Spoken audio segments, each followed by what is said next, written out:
Negociatat e nisura mes SBA-s dhe Rusisë për një armpushim në Ukrainë u perceptuan fillimisht si shpresdhënëse, por shpejt u kuptua se qëllimet e tyre mbeten të papajtueshme.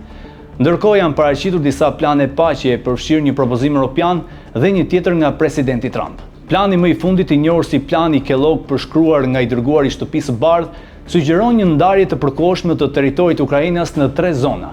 Një e kontrolluar nga koalicioni evropian, një në kontrollin rus dhe një i tretë që do të mbetet nën autoritetin Ukrainës. Midis këtyre zonave do të krijojë një brez i çarmatosur për të shmangur për shkallëzimin e mëtejshëm të konfliktit. Krahasimet me ndarjen e Gjermanisë pas luftës së dytë botërore kanë ngjatur polemika pasi sugjerojnë një Ukrainë të mundur duke ushqyer narrativën ruse.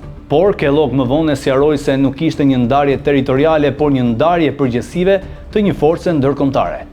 Plani parashikon që në zonat perëndimore të vendosen trupa mbrojtëse europiane me stilin e NATO-s, ndërsa zonat e çarmatosura të ruhen nga paqëruetës të stilit të OKB-s.